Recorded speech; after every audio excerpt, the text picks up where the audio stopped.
At ganitong crisis mga pangga, kailangan din yung ating mga local government units, no, tulad po dito sa bayan ng Calasiao, no, mabilis po din silang umaaksyon at alam po nilang pangangailangan po ng ating mga kababayan, lalo na yung mga bagong graduate at yung mga wala pong trabaho.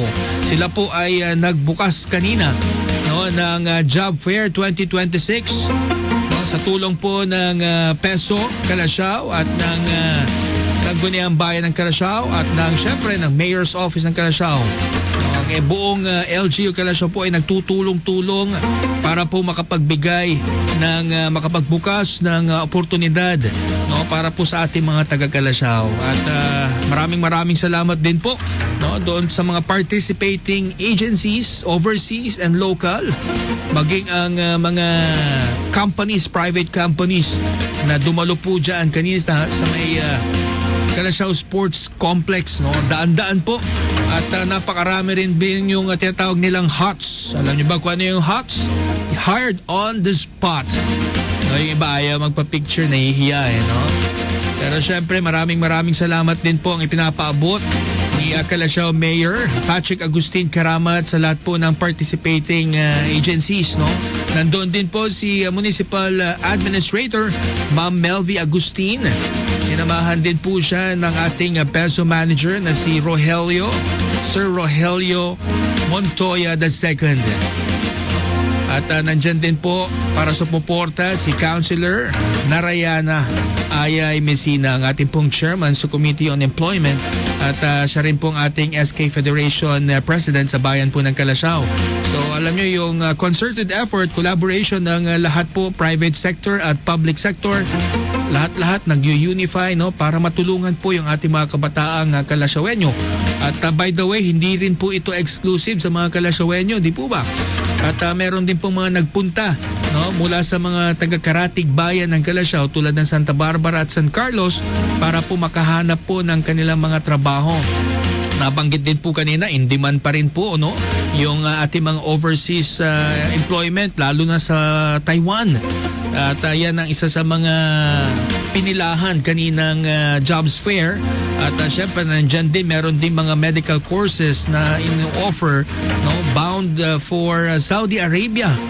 At alam nyo, maraming salamat dun sa ating mga private companies, no, na talaga namang sinuri, no, sinala yung ating mga job applicants. Pakinggan po natin ang mga pahayag po ni Peso Manager ng bayan po ng Calasiao, ni si Sir Rogelio Montoya II at ni Councilor Narayana Messina.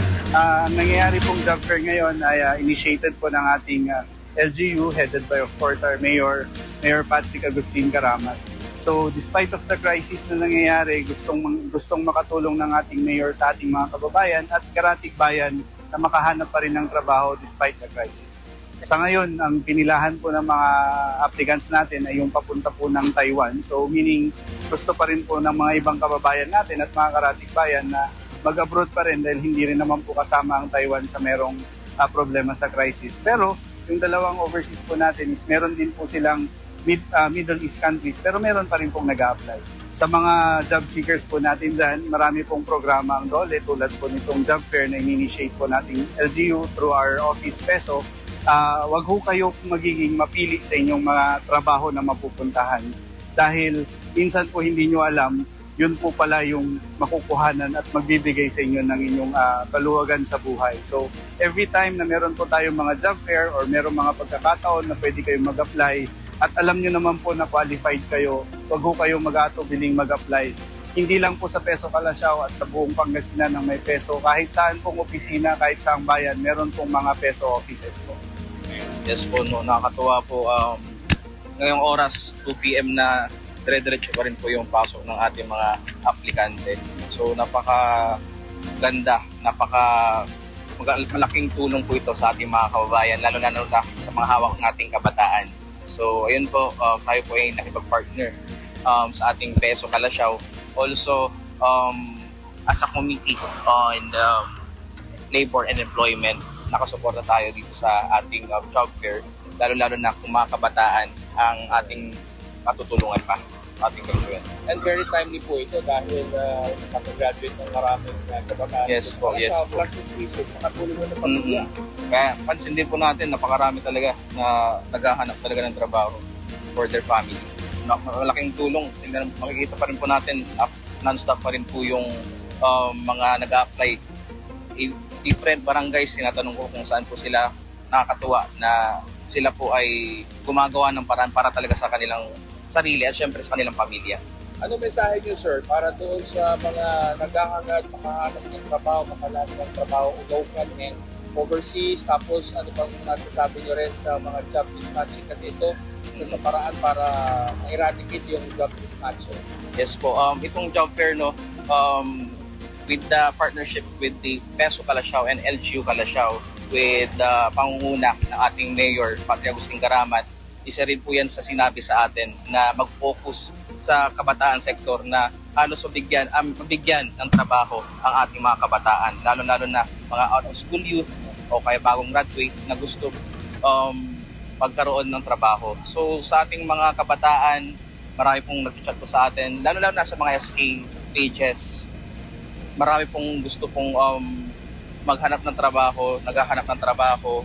Ayun po, nakausap po natin sa Peso Calasiao na gawin po natin, dagdagan pa natin yung mga ganitong job fair. After neto, meron po tayong Robinsons ulit. Ayun po. Anong tip ko, sir, para sa mga naghahanap ng trabaho, mga job seekers? Yes po. Be yourself lang. And syempre, kung ano po yung goals nila at bakit ba nila pinapasok to para po sa kanila at syempre sa kanilang pamilya.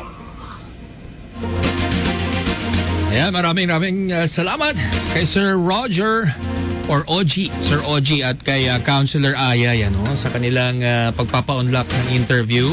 At syempre, congratulations muli dun sa mga na-hire on the spot. Marami po sila, more than 10. Napakahirap po ang ma-hire on the spot. Yung iba naman, hindi naman ibig sabihin nun ay hindi na sila hired, At syempre, meron silang work pooling. At dadaan pa yan sa mga screens, Yung mga hired on the spot yan yung mga saktong-sakto. At maganda may mga jobs fair po talaga sa mga bayan-bayan para yung job mismatching ay nababawasan po yan at nasasalang mabuti. At maraming salamat syempre sa Peso Calasiao at kay Calasiao Mayor Patrick Agustin Karamat, dahil very timely yung mga ganitong activities para sa mga kabataang Calasiaoeños. At maganda rin yung mga gaya ng sinabi ni Sir OG, kapag may mga opportunities na nagbubukas, wag kayong matakot, wag kayong mahiya mga pangga. Mag-send lang kayo, mag-send ng inyong mga resume, ng inyong curriculum vitae, at makita nyo, baka swertihin po kayo.